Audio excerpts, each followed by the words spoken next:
हर रोज एक नई कहानी देखने के लिए चैनल को सब्सक्राइब करें और बेल आइकन को दबाना ना भूलें। शहर में एक रेस्टोरेंट था जिसका नाम था दावत। उस रेस्टोरेंट में रश्मिका नामक एक बहुत ही मेहनती और टैलेंटेड शेफ थी। उसके हाथ की बनी स्पेशल अंदाज वाली पालक पनीर की सब्जी उस रेस्टोरेंट की शान थी। सभी उसकी खूब प्रशंसा करते और रेस्टोरेंट में लोग खास करके उसके हाथ की पालक पनीर की सब्जी खाने ही आया करते। अरे वाह आलोकनाथ जी वाह, क्या पालक पनीर की सब्जी मिलती है आपके रेस्टोरेंट में। अरे मजा ही आ गया। थोड़ी और मिल सकती है क्या? अरे जी जी क्यों नहीं, बिल्कुल बिल्कुल।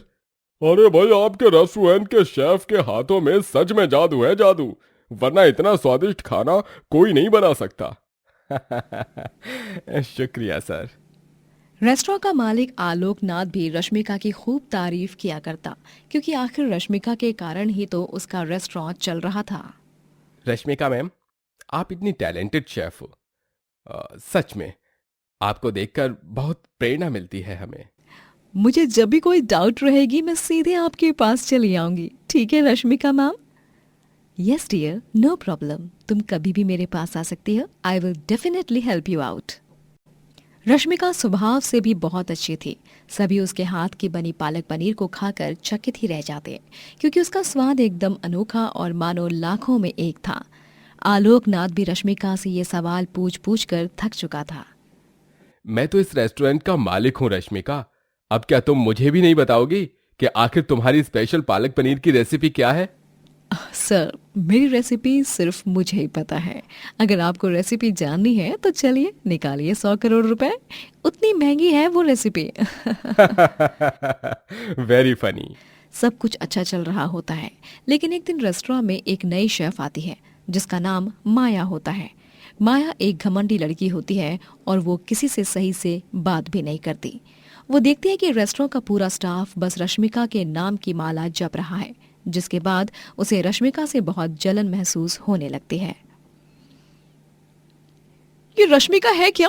सिर्फ एक पालक पनीर क्या अच्छा बना लेती है, सभी इसके पीछे पागल हो चुके हैं। नहीं नहीं, माया के होते हुए कोई और फेमस नहीं हो सकता।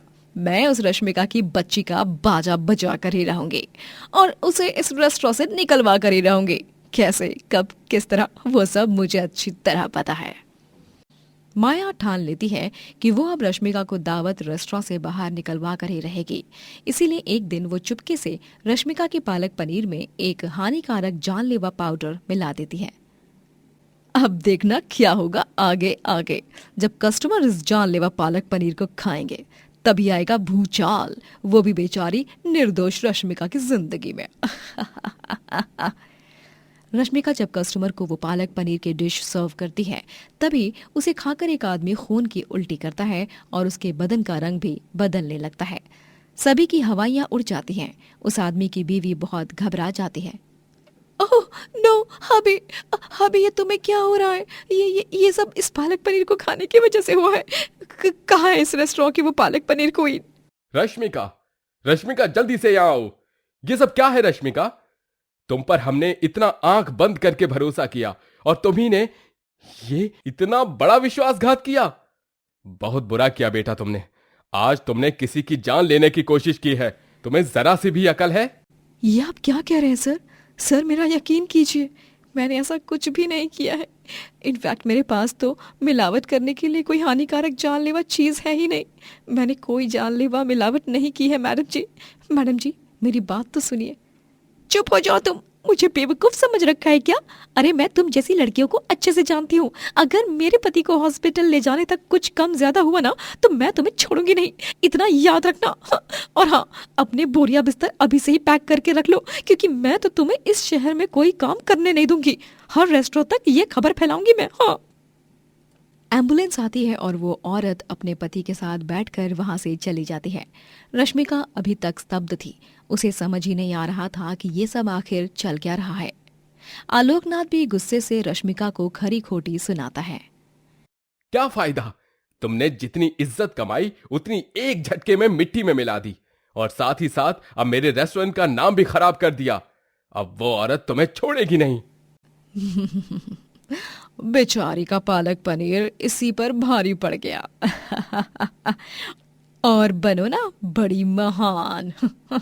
गिरा दिया ना तुझे एक पल में ही सबकी नजरों में। बढ़िया ही मास्टर शेफ रश्मिका। अब तो इसका करियर खत्म। हाँ। आलोकनाथ रश्मिका को रेस्टोरेंट से निकाल देता है। रश्मिका कई रेस्टोरेंट में नौकरी ढूंढती है, लेकिन एक भी रेस्टोरेंट ओनर उसे नौकरी नहीं देता है। चलो चलो दफा हो जाओ यहां से। हमें तुम जैसी फ्रॉड शेफ नहीं चाहिए। पता चला फिर से कोई हानिकारक मिलावट करके हमारे रेस्टोरेंट का नाम भी खराब कर दिया। नहीं सर, मेरा विश्वास कीजिए, दावत रेस्टोरेंट में जो कुछ भी हुआ उसकी जिम्मेदार मैं नहीं हूँ। तो फिर कौन है? तुम्हारा भूत? अरे जाओ जाओ, निकलो यहां से। वॉचमैन, इस औरत को ले जाओ यहां से। सुबह सवेरे बोनी के वक्त आ जाएगी दिमाग खाने, पनौती कहीं की। कोई भी बेचारी बेकसूर रश्मिका को नौकरी नहीं देता। वही माया रश्मिका के जाने के बाद बहुत खुश थी। उसके जलते हुए सीने को बहुत ठंडक मिल चुकी थी। रश्मिका वैसे भी एक अनाथ थी। उसने 19 साल की उम्र में अपने माता पिता को खो दिया था, इसीलिए अब उसका शहर में कुछ बचा नहीं था। वो फैसला लेती है कि वो अब गांव जाकर रहेगी और वहीं पर काम करके पैसे भी कमाएगी। वो गांव चली जाती है और गांव जाने के बाद अपने पुराने घर में रहने लगती है। गांव पहुंच तो आई, लेकिन अब मैं अपना जीवन यापन कैसे करूंगी? मैं इतनी आसानी से हार नहीं मानूंगी। मैंने उस सब्जी में कोई मिलावट की ही नहीं थी। मुझे पूरा यकीन है मेरा भगवान मुझे न्याय जरूर दिलाएगा। रश्मिका अपने पापा की बंद दुकान को देखती है और सोचती है, क्यों ना मैं इस बंद दुकान का एक ढाबा बना दूं। मेरी स्पेशल रेसिपी पालक पनीर का ढाबा। हाँ, ढाबे के जरिए मैं एक दिन में ढेरों पैसे कमा सकती हूँ। रश्मिका सबसे पहले उस बंद दुकान का शटर खोलकर उसकी अच्छे से साफ सफाई करती है और फिर बाजार जाकर पालक पनीर और बाकी सामग्री खरीदती है। वो नए बर्तन और नया चूल्हा भी खरीदती है और इस तरह वो अपना पालक पनीर ढाबा खोलती है, जहाँ पर लोग उसके हाथ के बने पालक पनीर को खाने आने लगते हैं। उसके ढाबे की खूब सफलता होने लगती है। सभी उसके स्वादिष्ट पालक पनीर के फैन बन जाते हैं। ओए होए होए होए, मुझे पालक बिल्कुल नहीं पसंद, लेकिन अभी ये पालक पनीर की सब्जी खाकर तो मैं पालक पनीर का दीवाना हो गया हूँ भाई। रश्मिका जी, मुझे 2 और रोटियां देना और थोड़ी सी पालक पनीर की सब्जी भी डाल दो एक्स्ट्रा। जी, ये लीजिए भाई साहब। रश्मिका का पालक पनीर ढाबा पूरे गांव में कुछ ही दिनों में मशहूर हो जाता है। वहीं दूसरी तरफ एक दिन दावत रेस्टोरेंट का मालिक आलोकनाथ रेस्टोरेंट के किचन रूम की तरफ जा रहा होता है। तभी वो माया को अकेले में बतियाते हुए सुनता है। बेचारी वो रश्मिका दुनिया की नजर में बुरी बन गई, जबकि उस दिन उसके पालक पनीर की सब्जी में मिलावट मैंने की थी, ताकि इल्जाम उस पर लगे और वो ये रेस्टोरेंट छोड़कर चली जाए। आलोकनाथ ये सच सुनकर हैरान और दंग रह जाता है। उसे खुद पर बहुत शर्मिंदगी महसूस होती है कि उसने बेचारी रश्मिका के साथ कितना बड़ा अन्याय किया था। आलोकनाथ तुरंत प्रेस बुलाता है और माया को सबके सामने सच बोलने को बोलता है। डर के मारे माया सारा सच उगल देती है और इस तरह सबकी नजरों के सामने रश्मिका निर्दोष साबित हो जाती है और वो अपने पालक पनीर ढाबे के आउटलेट्स शहर में भी खोलती है और ढेर सारे पैसे कमाकर जीवन में खूब तरक्की करती है। अनुज एक फौजी होता है और वो अपने नए मिशन पर जाने वाला होता है, जिसके एक दिन पहले उसकी बीवी रीमा और उसकी शादी की पहली सालगिरह होती है और वो अपने हाथों से रीमा के लिए उसका फेवरेट खाना बनाता है। अनुज, ये सब तुमने किया है? मुझे तो यकीन ही नहीं हो रहा है। तुम इतना अच्छा कैसे खाना बना लेते हो? नहीं, झूठ है ये सब। तुमने जरूर ये सारा खाना ऑनलाइन मंगवाया है ना? नहीं रीमा, ऐसा कुछ भी नहीं है। रीमा, ये सारा खाना मैंने अपने हाथों से बड़े ही प्यार से तुम्हारे लिए बनाया है। मैं जब ट्रेनिंग में था ना, तब मुझे अपनी मनपसंद डिश खाने का मन करता था। तभी मैं ऑनलाइन कुकिंग वीडियोस देखकर सारा खाना बनाना सीख गया। How sweet, thank you so much Anuj. इतने स्वीट सरप्राइज के लिए मैं बहुत खुश हूँ। Happy anniversary. Happy anniversary. Reema और अनुज अपनी सालगिरह पर दिल के आकार वाला केक काटते हैं और अगले दिन अनुज अपने मिशन पर जाने के लिए तैयार हो जाता है। उसके जाने के पहले उसकी माँ हेमलता आकर उसे दही शक्कर खिलाती हैं और उसे टीका लगाती हैं। ये लो मुन्ना, ये दही शक्कर खाकर जा, इससे शुभ माना जाता है। लेकिन माँ, मैंने इतना सारा खाना तो ठूस लिया है ना, तो बस हो गया ना। अनुज, अम्मा जी को ये सब करने दो ना, क्यों नखरे कर रहे हो? आहा, ये शाबाश। कान्हा जी करे कि तेरा ये मिशन सफल हो और तू दुश्मनों से लड़कर सही सलामत वापस आए। अपना ख्याल रखना बेटा, ठीक है ना? जी माँ, और आप दोनों भी। अनुज हेमलता के पैर छूता है और उसके आशीर्वाद लेता है। फिर वो वहां से एक कार में सवार होकर एयरपोर्ट के लिए निकलता है। लेकिन एयरपोर्ट जाने से पहले रास्ते में उसकी कार का एक्सीडेंट हो जाता है और कार उल्टी होकर खाई में गिर जाती है। और फिर शाम को आस पड़ोस के गांववासी कार को पूरी तरह से तबाह होते हुए देख लेते हैं और उसके नीचे अनुज भी होता है। अनुज को तुरंत गांव के बड़े हॉस्पिटल में ले जाया जाता है और कुछ ही घंटों के बाद डॉक्टर बाहर आकर रीमा और हेमलता को बताते हैं। दरअसल अनुज जी की तबीयत में काफी सुधार आ चुका है। उनकी जान भी अब खतरे से बाहर है, लेकिन एक बात है जिसे सुनकर आप दोनों बहुत चिंतित हो जाएंगी। डॉक्टर साहब बताइए ना, क्या बात है? मेरा अनुज ठीक तो है ना? कोई प्रॉब्लम तो नहीं होगी ना? डॉक्टर साहब आप खामोश क्यों खड़े हैं? बताइए ना, क्या बात है? अनुज जी अपने दोनों पैरों से अपाहिज हो गए हैं। गाड़ी उनके पैर के नीचे बहुत देर तक दबी रही और इसी कारण उनके दोनों पैरों में इंटरनली गहरी चोट आई है। अब वो अपने पैरों के बल पर कभी चल नहीं पाएंगे, सिर्फ व्हील चेयर पर ही बैठे रहेंगे। ये सब सुनकर हेमलता और रीमा के पैरों तले जमीन खिसक जाती है। वो दोनों सुन्न हो जाती हैं। ऐसा नहीं हो सकता। मेरा फौजी बेटा, उसका फौजी बनने का सपना अभी शुरू भी नहीं हुआ था।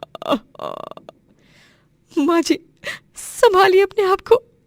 अब हम क्या करेंगे? हेमलता और रीमा दोनों एक दूसरे के गले लगकर फूट फूट कर रोती हैं।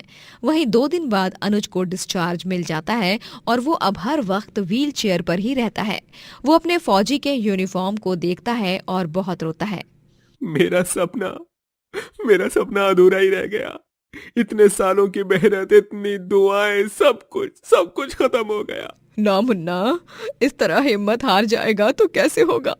तू तो मेरा शेर बेटा है ना। तू अब भी दिल से फौजी है। पैरों से अपाहिज हो गया तो क्या हुआ? तू मेरा मुन्ना है। देखिए, तुम ही तो हमेशा मुझे कहते हो ना, जिंदगी में हमें मुश्किलों का भी हंस के सामना करना चाहिए। तो फिर अब तुम ही उस बात को क्यों नहीं निभा रहे हो? तुम्हें मजबूत होना पड़ेगा अनुज। हाँ रीमा, मैं हिम्मत नहीं हारूंगा। आई एम स्ट्रांग और मैं इस मुश्किल घड़ी से भी गुजर जाऊंगा। अनुज हिम्मत रखता है, लेकिन वो घर में एक ही जगह पर बैठकर बोर होने लगता है।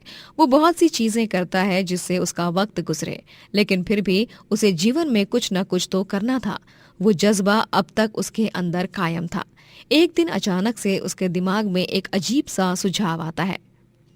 माँ, रीमा, मैंने सोचा है क्यों ना मैं एक छोटा सा ढाबा खोल लूं जहां पर मैं खाना बना पाऊंगा।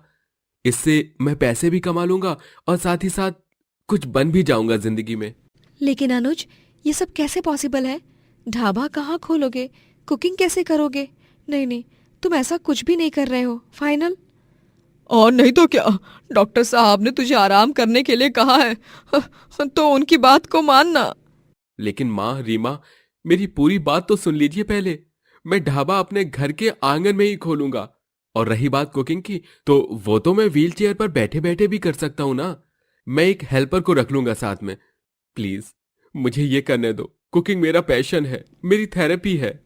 अनुज रीमा और हेमलता को बहुत समझाता है और 1 घंटे समझाने के बाद वो दोनों अनुज को हाँ कहती हैं और अनुज अपने ढाबे को खोलने की तैयारियां शुरू करता है। उनके घर के आंगन में ही ढाबा खोला जाता है और ढाबे का नाम फौजी का ढाबा रखा जाता है। ये अनोखा नाम सुनकर लोग सोच में पड़ जाते हैं और वो ढाबे पर खाना खाने आने लगते हैं। आगा, आहा, क्या नूडल्स हैं भाई, सच में बहुत अच्छे बने हैं। थैंक यू मेरा दिन बनाने के लिए। ये छोले पूरी भी बहुत स्वादिष्ट है जी। मुझे मेरी नानी की याद आ गई। वो भी ऐसे ही छोले पूरी बनाया करती थी। यही डिट्टो स्वाद हुआ करता था। शुक्रिया जी, शुक्रिया। अनुज अपने ढाबे से खूब सारे पैसे कमाने लगता है, पैसे ही नहीं, सिर्फ 1 हफ्ते में वो पूरे गांव में नाम भी कमाता है। सभी को उसकी कहानी से बहुत प्रेरणा मिलती है। उसके ढाबे की वीडियोस और फोटोज इंटरनेट पर वायरल हो जाते हैं और रिपोर्टर्स उसका इंटरव्यू लेने उसके ढाबे तक पहुंच जाते हैं। अनुज सर, आपकी जर्नी बहुत ही अमेजिंग रही है। आपने अभी तक 2 से भी ज्यादा मिशंस में सफलता पाई है और आज इतनी दूर आने के बाद आप अपने पैरों से अपाहिज हो चुके हैं। कैसा लग रहा है सर आपको? आप इतना सब कुछ होने के बाद भी स्ट्रांग नजर आ रहे हो। आप देश के नौजवान युवाओं के लिए क्या संदेश देना चाहेंगे? सभी से तो मैं बस यही कहूंगा कि आप में अपने सपनों का पूरा करने का जुनून और जज्बा होना चाहिए। अगर वो नहीं रहा तो आगे कुछ नहीं हो सकता। और रही बात स्ट्रांग रहने की, तो मैं बस पैरों से अपाहिज हुआ हूं, लेकिन हाथों से नहीं। और अभी मैं अपने हाथों से स्वादिष्ट खाना बनाकर भी लोगों के दिलों को जीत रहा हूं, नाम कमा रहा हूं। तो ये तो ऐसे ही हो गया ना कि मेरे लिए एक दरवाजा बंद हो गया, लेकिन आगे दूसरा दरवाजा भी खुल गया। जाने अनजाने में लिए गए ढाबे को खोलने के इस फैसले ने आज फिर से अनुज को वो सब कुछ दे दिया था जो उसे एक फौजी बनकर मिलता। वो अब कभी अपने पैरों से तो कुछ काम नहीं कर पाता, लेकिन अपने हाथों से वो लजीज पकवान बना बनाकर अपने ढाबे पर आए ग्राहकों को खिलाता। अगर कोई ग्राहक एक बार अनुज के ढाबे पर खाना खाए और दूसरी बार फिर से ना आए, ऐसा तो हो ही नहीं सकता। एक बार जो भी ग्राहक ढाबे पर खाना खाने आता वो फिर से वापस आता। मुन्ना बेटा, सच में तूने कर दिखाया। अपाहिज होने के बाद भी तूने कर दिखाया। आज मुझे तुझ पर बहुत गर्व महसूस हो रहा है। तुम आज सिर्फ अपने लिए नहीं बल्कि देश के हर उस व्यक्ति के लिए एक बहुत बड़ी मिसाल बन चुके हो जो अपाहिज है और सोचते हैं कि उनके सपने वहीं पर टूट चुके हैं या खत्म हो चुके हैं।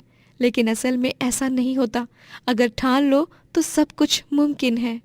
दोस्तों, अगर आपको ये कहानी पसंद आई तो लाइक करें, शेयर करें और कमेंट करके बताएं कि कहानी में आपको सबसे अच्छा क्या लगा।